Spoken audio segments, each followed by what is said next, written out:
शिवव्याख्यानातून सामाजिक निर्मिले स्वराज्य हिंदवी लाजले की शशिरवी प्रतिपचंद्र लेखवी कीर्ती ऐसी जावी।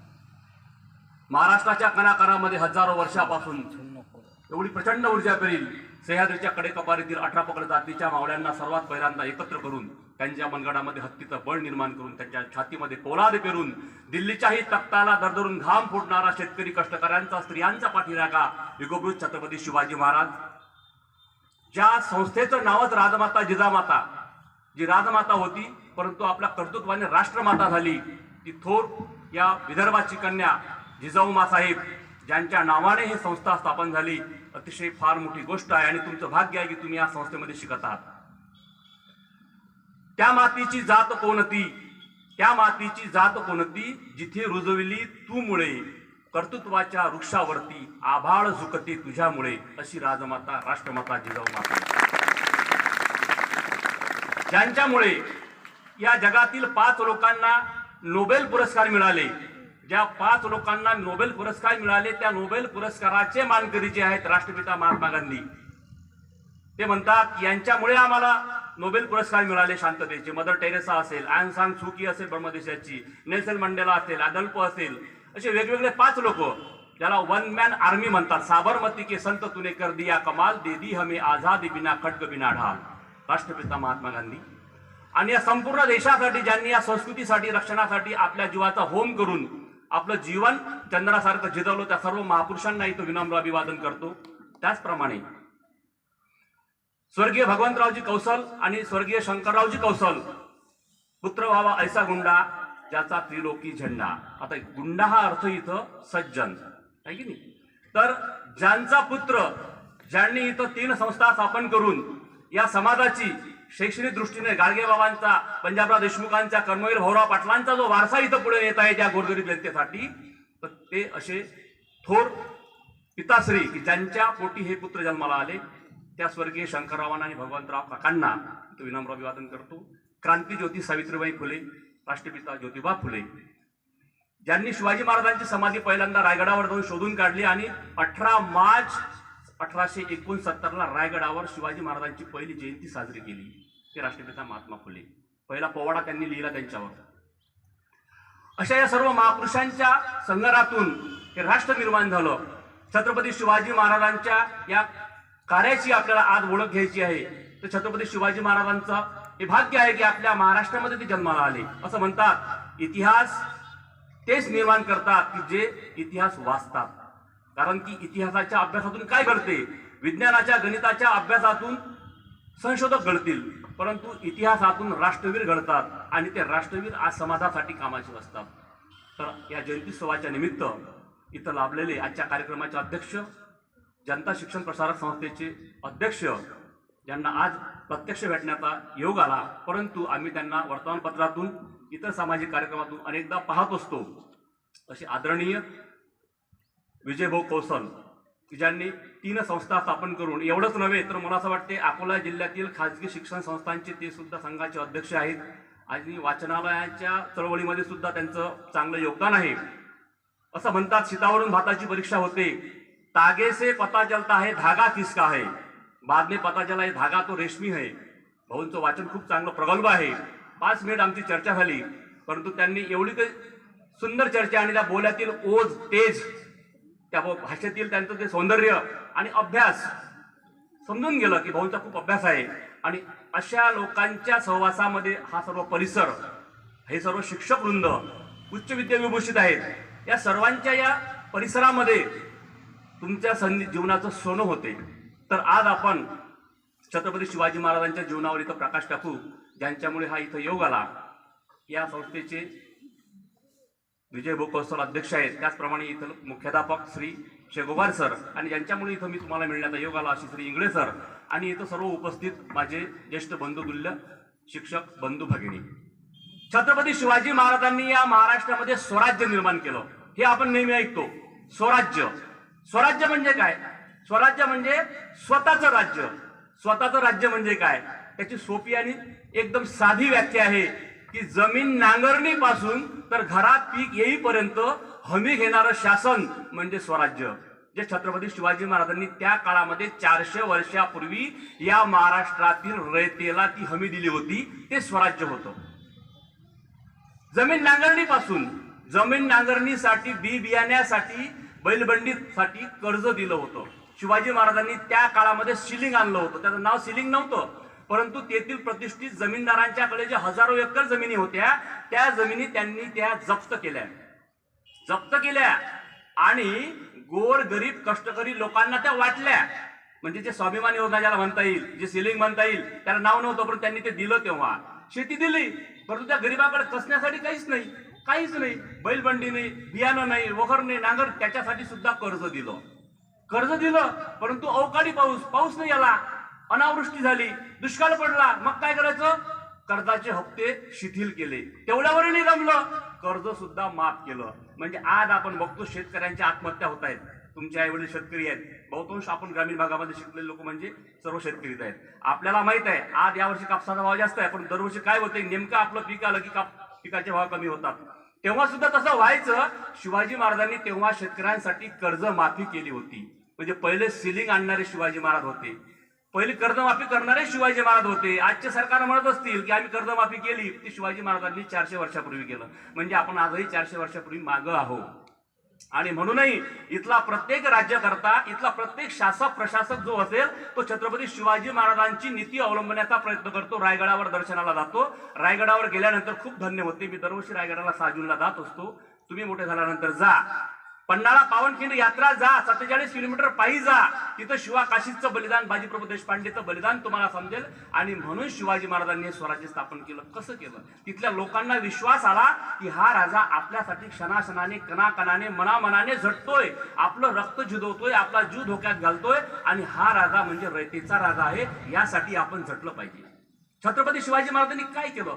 स्वराज्य निर्माण केलं म्हणजे काय केलं? शिवाजी महाराजांनी माणसं निर्माण केली, माणसं जोडली. कशी माणसं जोडली?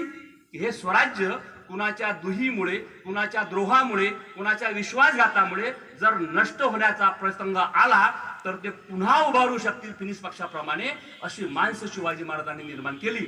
आणि म्हणूनच प्रत्येक प्रसंगातून हे स्वराज्य पुढे पुढे होत गेलं. दिल्लीचा सम्राट औरंगजेब बादशाह, त्याची 9 लाख सेना होती. आशिया खंडातील सर्वात मातब्बर सम्राट, आशिया खंडातील सर्वात मोठं साम्राज्य, ज्याचा 33.5 कोटी वार्षिक महसूल होता. 33.5 कोटी तेव्हाचे, 400 वर्षापूर्वीचे, त्याचा वार्षिक महसूल होता. अशा सम्राटाला शिवाजी महाराज परास्त करू शकले नाही. औरंगजेब शिवाजी महाराजांना समजूच शकला नाही की मैं इसे यूं ही परास्त करूंगा, लेकिन वो नहीं कर सका. कारण शिवाजी महाराजांची जी शक्ती होती, ही सामान्य लोकांची शक्ती होती. शिवाजी महाराजांनी सामान्य लोकांना सन्मान दिला, लहान लोकांना मोठं केलं. आता या मुलीने तानाजीवरचा पोवाडा म्हटला. मी जवळपास 20 वर्ष झाली एखादा कोणता पिक्चर पाहिला नसेल, पण तानाजीचा पिक्चर मी 2 वेळा पाहिला. अक्षरशः आपला कंठ दाटून येतो, आपल्या डोळ्यामध्ये अश्रू येतात. एक प्रसंग तानाजीचा. अशी माणसं शिवाजी महाराजांनी निर्माण केली. कशी निर्माण केली? मरणासाठी रांगा लावणारे लोक. आता बफेमध्ये रांगा लागतात जेवणासाठी, परंतु तेव्हा शिवाजी महाराजांच्या स्वराज्यामध्ये मरणासाठी रांगा लागायच्या. लोकांना माहित होतं की हा मृत्यू समोर आहे, परंतु तो म्हणाला की मी जातो महाराज, तो म्हणाला मी जातो महाराज. हट्टाला भेटायचे लोक. असं शिवाजी महाराजांनी काय केलं? शिवाजी महाराजांनी सर्वात पहिल्यांदा हे केलं. 28 फेब्रुवारी 1945 त्याचं पत्र आहे. त्या पत्रामध्ये पहा की रांजाच्या बाबाजी गुजर पाटलाचे हातपाय तोडले, त्याचा चौरंगा केला. 4 पाय तोडून 2 पाय 2 हात तोडून टाकले, चौरंगा केला. काय केलं? शिवाजी महाराजांचं वय तेव्हा 16 वर्षाचं होतं. किती वर्षाचं होतं? 16 वर्षाचं होतं. स्वराज्यामध्ये पुणे, सुपे, चाकण, इंदापूर ही या परगण्याची जहागीर त्यांच्याकडे होती. त्यांचे पिताश्री शहाजीराजे बंगळूरला होते, आदिलशहाचे सरदार होते, आणि यांना ही जहागीर पाहण्यासाठी पाठवलं होतं. जहागीरदाराचा पुत्र होता. आताही पाहतो आपण श्रीमंताचे पुत्र कसे असतात, ज्यांना गरीबाशी काही घेणं नसते. परंतु शिवाजी महाराज एक लोकोत्तर पुरुष होते, आणि त्या पुरुषाला घडवण्यामध्ये त्यांच्या मातेचा फार मोठा वाटा होता. म्हणून जिजामाता ही राष्ट्रवीर आणि राष्ट्रमाता आहे. कारण तिने पुत्र असा घडवला की जो या राष्ट्रासाठी चिरंतन ऊर्जा झाली निर्मातीची. शिवाजी महाराजांनी काय केलं? या पुणे, सुपे, चाकण, इंदापूरच्या खेड्यापाड्यातील गाव वस्तीतील लोकांमध्ये मिसळले. सर्वात पहिल्यांदा त्यांनी जातीभेदाला मुठमाती दिली. जो माणूस जातीभेदाच्या, अहंकाराच्या, वर्णाश्रमाच्या अहंकाराच्या पद्धतीने वागेल तो कधीही मोठा होणार नाही. शिवाजी महाराजांनी हे स्वराज्य कशामुळे निर्माण केलं? तर इथल्या 18 पगड जातीच्या लोकांना सर्वात पहिल्यांदा छातीशी कवटाळलं. त्यांच्याशी भेद कोणता केला आणि त्यांच्या झोपडीमध्ये गेले, त्यांच्या घोंगडीवर असले, त्यांच्या घरी मीठ भाकर भाजी खाल्ली, त्यांच्या सुखदुःखामध्ये सहभागी झाले आणि मग त्यांना वाटायला लागलं की हा राजा आपला आहे, कोणता भेद करत नाही. आणि मग म्हणतो तानाजी, आधी लगीन कोंडाण्याचे मग रायबाजी. तसं नाही म्हणत बाबाजी गुजर पाटलाने रांझ्याच्या एका गावातील कष्टकरी गरीब मुलीची इज्जत लुटली होती, ती तेव्हा त्यानंच लुटली नाही. असे प्रसंग तेव्हा सर्रास व्हायचे. आदिलशाह, निजामशाह, कुतुबशाह आणि मोगल बादशाह यांचे सरदार आपलेच, परंतु जे गडगंज होते त्यांनी या मुलींच्या स्त्रियांच्या इज्जती लुटल्याच होत्या. परंतु जेव्हा शिवाजी महाराजांच्या कानावर पहिल्यांदा गेलं, पुण्याला गेल्यानंतर त्यांनी आपले मावळे पाठवले आणि त्याला घोड्याला बांधून खडखड ओढत आणलं आणि त्याचे हातपाय तोडले. तो दया याचना करू लागला, मला सोडा महाराज. जिजामातेला वाटलं कदाचित हा सोडेल शुभा. जिजामाता काय म्हणाल्या, शुभा त्याला सोडू नको. आया बहिणींची इज्जत ही आमच्या देव्हाऱ्यातील देवतांसारखी आहे, त्याला माफ करू नका. शिवबा म्हणाले, त्याला माफ करणार नाही मासाहेब, मी तुमच्या तालमीत तयार झालेला आहे. ज्या राज्यामध्ये स्त्रियांची इज्जत कायम राखली जाते त्या राज्याचे 4 चांद बिलकुल आसमंतामध्ये खुलतात. आणि म्हणून शेवटी औरंगजेब बादशाही म्हणतो, ते तुम्हाला शेवटी सांगेल काय म्हणतो ते. छत्रपती शिवाजी महाराजांनी सर्वात पहिल्यांदा तुम्हाला सांगतो प्रसंग जर कोणता आला असेल तर तो अफजल खानाच्या प्रसंगापाशी आपण पहिल्यांदा जो की अफजल खानासारखा प्रचंड ताकदीचा माणूस शिवाजी महाराजांनी कसा परास्त केला. शिवाजी महाराज भावनिक कधी झाले नाहीत. शिवाजी महाराजांची पत्नी सईबाई 1 महिन्याच्या आधीच 5 सप्टेंबरला निधन पावली आणि पत्नी मरण पावल्यानंतर पत्नीच्या अंत्यविधीलाही हा माणूस हजर राहू शकला नाही. त्यांचा स्वराज्याचा उद्योग होता, कारण त्यांना रयतेचं राज्य निर्माण करायचं होतं. इथल्या भूमिपुत्रांचं, इथल्या 18 पगड जातीच्या लोकांचं, मराठ्यांचं स्वराज्य. मराठा म्हणजे महाराष्ट्रामध्ये राहतो तो मराठा. मराठ्यांच्या इतिहासामध्ये, शिवकालीन इतिहासामध्ये मराठा हा शब्द येतो, परंतु तो मराठा म्हणजे कोणती एक जात नाही. राष्ट्रगीतातला मराठा आहे, पंजाब, सिंधू, गुजरात मराठा. तो मराठा म्हणजे या महाराष्ट्राच्या भूमीमध्ये 18 पगड जातीचा मराठा. तेली, माली, साळी, कोळी, मांग, मार, चांभार, कुंभार, सुतार, लोहार, कोष्टी, धनगर, आदिवासी, बंजारा, सगळ्या जातीचा हा समूह या महाराष्ट्रामध्ये जो राहतो तो मराठा. आणि या महाराष्ट्राच्या वृद्धीसाठी, या स्वराज्याच्या निर्मितीसाठी आणि वाढीसाठी शिवाजी महाराजांनी इथल्या लोकांना जवळ केलं. म्हणूनच जीवा शिवाकाशीत तुम्ही पाहिला का? शिवाकाशीत जेव्हा शिवाजी महाराजांशी फक्त 6 महिन्यापूर्वी भेट झाली होती, अफजल खानाच्या प्रसंगाच्या आधी, जेव्हा अफजल खान शिवाजी महाराजांना मारायला येतो आणि म्हणतो की तुम्ही आमच्या मित्राचीच पुत्र आहात. शहाजीराजे आणि त्या मित्राचा सोंग करतोय, परंतु शहाजीराजांना तो जळत होता अफजल खान. शहाजीराजांना त्याने दगाफटका केला होता, कैदेत टाकलं होतं. आणि शिवाजी महाराजांचा मोठा भाऊ संभाजी, शिवाजी महाराजांच्या मोठ्या भावाचं नाव काय होतं? संभाजी. त्या संभाजीला सुद्धा 1654च्या कनकगिरीच्या लढाईमध्ये दगाफटक्यानं त्या अफजल खानाने मारलं होतं. आणि तो आता शिवाजीला मारण्यासाठी आला होता. कौन शिवा, कहा का शिवा, मैं उसे जिंदा या मुर्दा पकड के राणी के दरबार में पेश करूंगा. वो दख्खन का चुहा, अशा प्रकारे तो दरपोक्तीपूर्ण भाषण करतो आणि वाई मार्गे स्वराज्यामध्ये दाखल होतो. पण शिवाजी महाराज निश्चयाचा महामेरू, प्रचंड बुद्धिमत्ता, अलौकिक बुद्धिमत्तेचा सागर.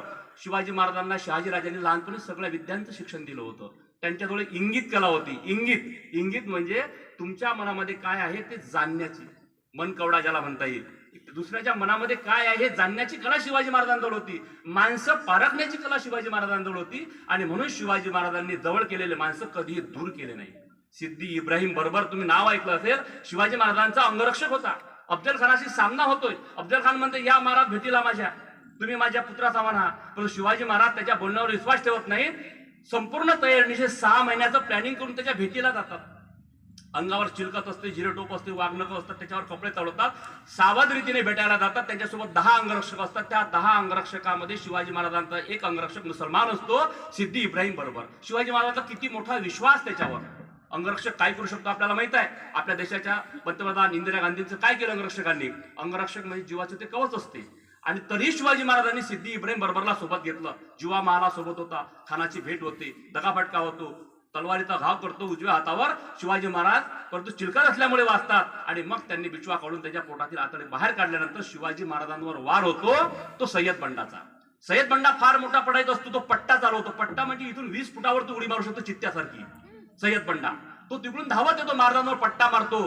तिकडून जीवा महाला उभा असतो. जीवा महाराला दिसतो महाराजांचा आता घात होणार, महाराज पाठमोरे आहेत.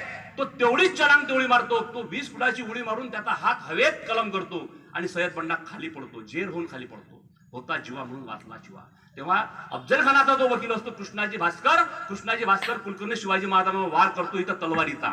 तो पहिली तलवार. वकिलाला अभय असते. वकील जे असतात ते युद्धामध्ये भाग घेत नसतात, ते दोन्हीकडची त्यांना अभय असते. परंतु वकील धर्माचा भंग करून कृष्णाजी भास्कर कुलकर्णी शिवाजी महाराजांवर वार करतो. तो वार शिवाजी महाराजांच्या इथं बसतो.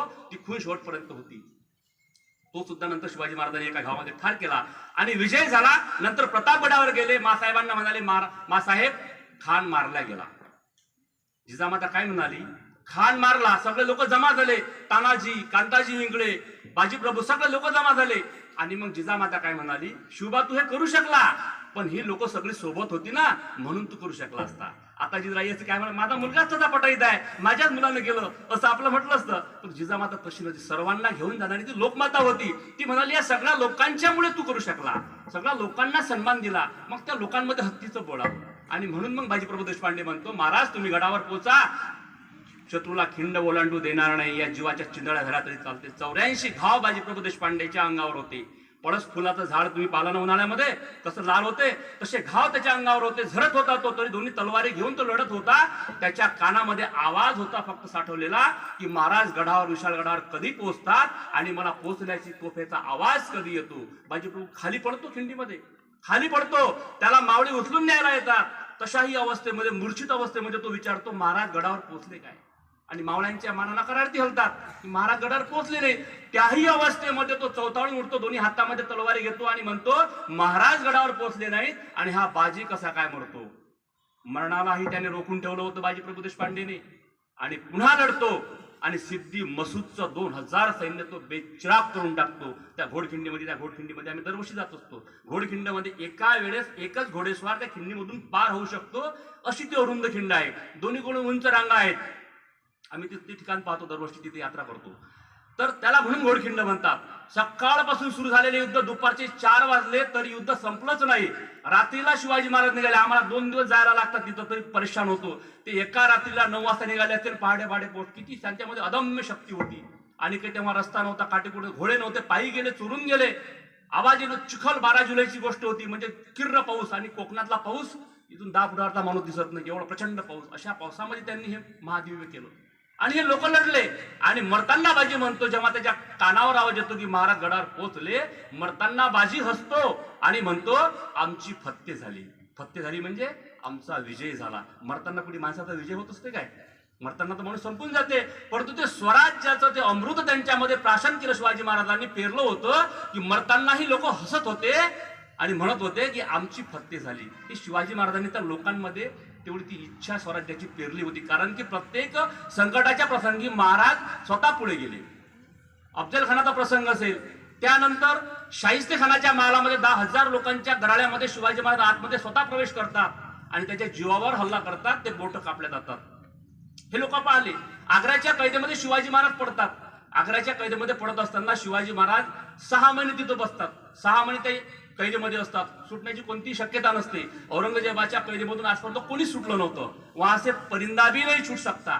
ज्याने स्वतःचे मुलं भाऊ मारले, दारा शुजा मुराद, बापाला कैदेत टाकलं, तो औरंगजेब बादशाह की ज्याच्या मामाचे बोट शिवाजी महाराजांनी कापले होते. फार मोठा अपमान केला. सुरत लुटली होती, सुरत केली होती. त्या शिवाजीला तो सोडणार नव्हता. परंतु शिवाजी महाराज जेव्हा संकटामध्ये यायचे तेव्हा त्यांची बुद्धी अलौकिक काम करायची, दुपटीनं काम करायची. आणि त्यांनी जो ड्रामा आखला, पेटाऱ्यातून बाहेर आले आणि तू पाहिलं तर तिथं सुद्धा मदारी मेहतर आणि हिरोजी वर्धन हे 2 माणसं शिवाजी महाराजांचे झोपले होते. मदारी मेहतर हा सुद्धा मुसलमान होता. म्हणजे एका औरंगजेबाच्या कैदेतून सुटण्याचं गुपित शिवाजी महाराजांनी मदारी मेहतरला आणि हिरोजी वर्धनला सांगितलं. म्हणजे शिवाजी महाराजांचा विश्वास लोकांवर किती होता आणि तो विश्वासाला तळा कधी गेला नाही. म्हणून सिद्दी इब्राहिम बरोबर असेल, मदारी मेहतर असेल, दौलत खान असेल, या लोकांनी स्वराज्यासाठी आपल्या जीवाचं बलिदान केलं. म्हणून शिवाजी महाराजांचं स्वराज्य हे सर्व जाती धर्माचं तर होतंच, परंतु मुस्लिम लोकांना सुद्धा ते आपलं वाटायचं. म्हणून वामनदादा कर्डक म्हणतात, शिवरायांच्या राज्यामध्ये नव्हती कशाची वाण, आनंदाने नांदत होते हिंदू मुसलमान. ते एक स्वराज्य सर्व लोकांचं होतं. आणि म्हणून या स्वराज्याला औरंगजेब बादशाह जंग पछाडलं, परंतु त्याला तो कधीही परास्त करू शकला नाही.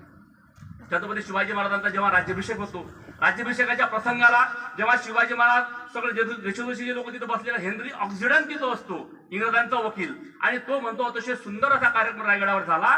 परंतु माझ्या हे लक्षात आलं नाही की तिथं 2 हत्ती होते. ज्या रायगडावर चढण्यासाठी माणसाला जाता येत नाही, चढताना जीव तोलून जावं लागते, थोडा तोल गेला तरी दरीमध्ये खाली कोसळू शकते. अशा या आड वाटेने हत्तीवर कसे गेले असतील?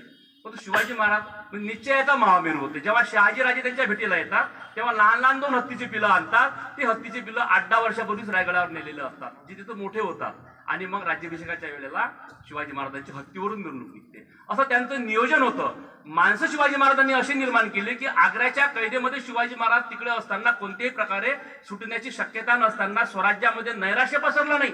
जिजामातेने कारभार चालवला आणि हिरोजी इंदुलकराने सिंधुदुर्ग बांधला. तेव्हा पैसा कमी पडला तर स्वतःच्या घरचे अलंकार सोनं लावणं, पत्नीच्या अंगावर तर सोनं गहाण ठेवलं आणि स्वराज्याचा किल्ला बांधला. अशी लोक शिवाजी महाराजांनी निर्माण केली. शिवाजी महाराज शेवटी म्हणतात हिरोजीला, तुला काय पाहिजे, तू खूप चांगलं काम केलं, रायगड सुद्धा खूप छान बांधला, राजधानी चांगली केली, राणी महाल बांधला, दरबार महाल बांधला, जगदीश्वराचं मंदिर बांधलं, बाजारपेठा बांधल्या. हिरोजी तुम्ही खूप सुंदर काम केलं. अभियंता, ज्याला आजच्या भाषेमध्ये अभियंता म्हणता येईल, इंजिनियर म्हणता येईल, आर्किटेक्चर म्हणता येईल, तर तो तेव्हाचा अभियंता हिरोजी इंदुलकर, तुम्हाला काय पाहिजे? हिरोजी म्हणाला, काय पाहिजे, मला काहीच नाही पाहिजे, तुमची सेवा पाहिजे. फारच तुमची इच्छा असेल तर जगदीश्वराच्या मंदिराच्या शेवटच्या पायरीवर फक्त माझं नाव पाहिजे.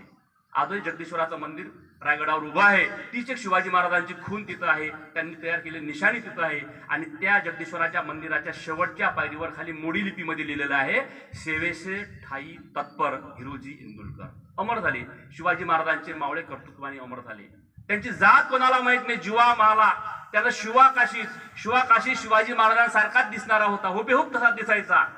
आणि जेव्हा पन्हाळ्याच्या कैदेमध्ये, सिद्धी जव्हरच्या कैदेमध्ये ते पडले, 6 महिने झाले, वेळा सुटत नाही, तेव्हा एक प्लॅनिंग आखल्या गेलं. शिवाकाशीत म्हणतो, महाराज मी तुमच्यासारखाच दिसतो, मी तुमचे कपडे अंगावर घालतो, पालखीमध्ये बसून जातो.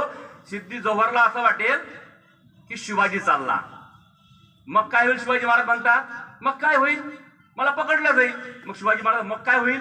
मला पकडलं जाईल, मला मारतील ते. परंतु त्या वेळेमध्ये 1-1.5 तासामध्ये जो वेळा ढिला पडेल, त्या वेळेमध्ये तुम्ही निसटून जा. शिवाजी महाराज म्हणाला, असं वेळ धाडस तू करू नको. तेव्हा शिवाकाशीत म्हणतो, बाजीप्रभू तसंच म्हणतो की 1,00,000 मेले तरी चालतील, परंतु या 1,00,000चा पोशिंदा वाचला पाहिजे. या 1,00,000 लोकांना, मुलाबाळांना, अनाथ लेकरा वाकरांना पोसणारा पोशिंदा वाचला पाहिजे. ही भावना शिवाजी महाराजांनी निर्माण केली. आणि म्हणून एका सुंदर कवीने वर्णन केलं होतं, जे इथले मोठे लोक आहेत त्यांच्या वाचनामध्ये असेल, खबरदार जर टाच मारून जाल पुढे उडविलं चिंदड्या राई राई एवढ्या. असं एक बालक म्हणतो स्वराज्यातलं. का म्हणतो? त्याने शिवाजी पाहिला नव्हता. त्याने शिवाजी छोट्या मुलाने पाहिला नव्हता. 8-10 वर्षाचा मुलगा होता, वडिलांसोबत शेताच्या बांधावर गेला होता. तुम्ही जाता ना शेतामध्ये, एखाद्या वेळेस शेतामध्ये गेला होता, आई वडील शेतामध्ये काम करत होते, हा बांधावर खेळत होता. तिकडून 4-5 घोडेस्वार धावत दौडत आले. त्यांच्या हातामध्ये भाला होता, तलवार होती, पाठीला ढाल होती. आणि ते दौडत दौडत आलेले पाहून या बाळाला वाटलं की हे कोणीतरी गनिम आहे. कोण आहेत? गनिम म्हणजे शत्रू आहेत. आणि हे नक्कीच माझ्या राजाला घातपात करणार आहेत. यांच्याजवळ काय आहे? शस्त्र आहे. आणि हे मारायला आलेले आहेत माझ्या राजाला. त्याने त्याचा राजा पाहिला नव्हता, पण त्या राजाची कीर्ती त्याने आपल्या आईवडिलांकडून, गावातल्या लोकांच्याकडून कानावर ऐकली होती. हा गोरगरिबांचा, शेतकरी, कष्टकऱ्यांचा, दलितांचा, पीडितांचा, सर्वसामान्यांचा नेता आहे, रयतेचा राजा आहे, तो आपला आहे, अशी भावना त्याच्यामध्ये निर्माण झाली होती. आणि म्हणून तो त्या घोडेस्वारांच्या आळवा जातो, त्यांना अडवतो. आणि मग तो अडवतो ते काय बोलते ते कवीने सांगितलेलं आहे, खबरदार जर टाच मारुनी जाल पुढे उडविलं चिंदड्या राई राई एवढ्या. तो बाळ म्हणते, 8-10 वर्षाचा मुलगा म्हणतो, त्याच्याजवळ काहीच नव्हतं, तलवार नव्हती, ढाल नव्हती, भाला नव्हता, त्यांच्याजवळ सर्व होतं, ते मोठे होते, परंतु ती मरणाची भावना त्याच्यामध्ये निर्माण झाली होती, त्यागाची भावना त्याच्यामध्ये निर्माण झाली होती. आणि मग त्याच्यामध्ये कोण होतं? त्या घोडेस्वारांमध्ये शिवाजी महाराजच होते. शिवाजी महाराज घोड्यावरून खाली उतरतात, त्या लेकराला कडेवर घेतात आणि आकाशाकडे कोण म्हणतात, जगदंब जगदंब, अशी जर शक्ती आबाळ वृद्धांची, स्त्रियांची, गोरगरिबांची माझ्या पाठीशी असेल, या जगातील कोणतीही शक्ती मला स्वराज्य निर्माण करण्यापासून रोखू शकणार नाही. कोंढाण्याचा प्रसंग फार उद्गळ आहे. कोंढाण्याचा प्रसंग पहा. रायबाचं लग्न ठरलेलं असते. रायबा, शेलार मामा आणि तानाजी, सूर्याजी सगळेजण निमंत्रण द्यायला शिवाजी महाराजांच्या घरी येतात राजगडावर. तेव्हा त्याचा मुक्काम राजगडावर असते. आणि उमरठे गावातील, परिसरातील, कोकणातील सर्व लोकांना माहिती तानाजीचा शिवाजी महाराज लंगोटी या जिगरी दोस्त आहे, राधा तुमच्या लग्नाला आलाच पाहिजे, म्हणजे आम्हाला राधा पाहायला मिळेल. आणि तानाजी म्हणते, मी प्रयत्न करतो, अक्षदा घेऊन येतो लग्नाचे निमंत्रण द्यायला. शिवाजी महाराज म्हणतात, आमचं जमणार नाही. का जमणार नाही राजा? आमचं काही चुकलं का नाही, आम्हाला कोंढाण्याच्या स्वारीवर जायचं आहे. कोंढाण्याचा किल्ल्याचा हृदय बांधून राठोड फार मोठा प्रचंड ताकदीचा मुघलांचा एक वफादार राजपूत सरदार आहे आणि तो आम्हाला स्वराज्यामध्ये घ्यायचा आहे. तशाच हातच्या अक्षदा टाकून देतो. कोण? तानाजी फेकून देतो आणि म्हणतो, आधी लगीन कोंढाण्याचं मग रायबाचं. शिवाजी महाराज म्हणतात, असं करू नको. अरे तू, लोक मला काय म्हणतील की मुलाचं लग्न बाजूला सारून तानाजीला युद्धावर पाठवलं. युद्धावर जाणं म्हणजे काय साधी गोष्ट होती काय? जेव्हा युद्धावर जायचं तेव्हा त्याची पत्नी त्याला ओवाळायची, त्या शूराला, त्या सरदाराला, त्या सैनिकाला. आणि हा शूरवीर सैनिक काय करायचा, पत्नीच्या डोक्याचं कुंकू पुसून टाकायचा. काय करायचं, मी गेलो, यायची वाट पाहू नको, आलो तर तुझा, नाहीतर या मातीसाठी मरण पावलो, अशी भावना तेव्हा. आणि तुम्ही युद्धावर जाता, मुलाचं लग्न 8 दिवसावर आलेलं आहे, जाऊ नका. तानाजी हिरेला पेटला, महाराज तुम्ही आतापर्यंत खूप मोठ्या जोखमा घेतलेल्या आहेत. अफजल खानाचा प्रसंग, शाहिस्ते खान, आग्र्याची कैद, खूप तुम्ही भोगलं, आता तुम्ही नाही जायचा, आता आमची पाळी आहे, अशी भावना त्यांची निर्माण केली. जातो तानाजी, 700 मावळे सोबत घेऊन जातो, कोंढाण्यावर जातो. गड असे प्रचंड होता, त्याचे कडे एवढे अभेद्य होते की चढता येत नाही. आणि 2 भाग केले सैन्याचे, 350. एक 350चा सैनिकांचा तुकडा घेऊन सूर्याजी, तानाजीचा भाऊ सूर्याजी, राम लक्ष्मणाची जोडी होती ना पुराणामध्ये, रामायणामध्ये तशीच ही जोडी होती, सूर्याजी आणि तानाजी. सूर्याजीला 350 मावळे घेऊन कल्याण दरवाजावर पाठवतो. तू कल्याण दरवाजापाशी था, आम्ही इकडून काळावर चढतो आणि आतमधली दरवाजाची आगळ उघडून तुला आतमध्ये आल्यानंतर आपण लढायला घेऊ. 750 गडावर होते 2000 लोक. हे 350 मावळे वर चढत नाहीत. घोरपडी होती, घोरपड नव्हती ती इतिहासकार सांगतात. यशवंतराव घोरपडे नावाचे सरदार होते. काही लोकांना असे असतात की ज्यांना चढण्याची कला असते, ते सरळ झाडावर किंवा अशा अनेक गोष्टीवर चढू शकतात. तर तशातलेच ते यशवंतराव घोरपडे बंधू दोघं होते ते. तर ते असे घोरपडीसारखे किंवा एखाद्या प्राण्यासारखे चढायचे वर, आणि त्याच्या कमरेला दोर असायचा. ते वर गेल्यानंतर वर झाडाला मोठ्या दगडाला बांधलं की मग लोक चढायचे. चढता चढता वरच्या पहारेकरांना माहीत पडलं की गनिम आलेला आहे. तसाच तो तिथला तटरक्षक धावत जातो आणि उदयभानूला सांगतो की गनिम आलेला आहे. आणि तसाच उदयभानू उठतो तलवार घेऊन आणि तानाजीची त्याची लढाई सुरू होते. इकडे कल्याण दरवाजाजवळ सूर्याची वाट पाहतो, माझा भाऊ कधी कोण उघडते आणि कधी आतमध्ये येतो. परंतु ती दरवाजा उघडायची वेळच येत नाही. प्रचंड घमासान लढाई होते. दोन्ही शेरात सवाशेर, दोन्ही सिंह एकावर तुटून पडतात आणि दुर्दैवाने तानाजीची ढाल तुटते. एका पोवाड्यानं म्हटलेलं आहे, मर्दाची तुटली बघा हो ढाल, कसा झेली तो वार तलवार. ढाल तुटली, डोईचा मुंडासा सोडला, दुपट्टा आणि तो हाताला गुंडा. जिथं ढाल टिकली नाही तिथं ते दुपट्टा काय टिकणार. परंतु लढण्याची रग होती, जिद्द होती आणि पुन्हा लढतो. हातावर वार झेलता झेलता हात निकामी होतो आणि एक वार त्याचा छातीवर होतो, दुसरा कंठावर होतो. तानाजी खाली पडतो. तानाजी खाली पडल्यानंतर मावळ्यांचा धीर सुटतो. मावळे गडावरून खाली पडायला लागतात. सिंहासारखा तानाजी पडलेला आहे आणि तेवढ्यात कोणीतरी गड उघडतो. दरवाजा उघडून आतमध्ये सूर्याजी शेलार मामा येतात. सिंहासारखा भाऊ खाली पडलेला पाहून सूर्याजीच्या पुढे अंधारी येते. आभाळ कोसळल्यासारखं दुःख होते, पण क्षणभरच. लगेच दुसऱ्या क्षणाला सावरतो आणि पडणाऱ्या मावळ्यांना म्हणतो, अरे तुमचा बाप इथं मरून पडला आहे आणि तुम्ही काय भागुबाई सारखे पडता. हातात बांगड्या भरा किंवा गडावरून उड्या टाकून मरा. गडाचा दोर मी केव्हाच कापून टाकलेला आहे. पुन्हा मावळ्यांना चोव येतो, अरे ज्याचा भाऊ मरण पावला तो हे दुःख गिळून पुन्हा लढण्यासाठी हजर होतोय, आपण कसं काय पडता. पुन्हा हर हर महादेवची गर्जना होते. लढाईला कोण फुटते. शेलार मामा सूर्याजी उदयभानूचा घास घेतात. स्वराज्याचं भगवं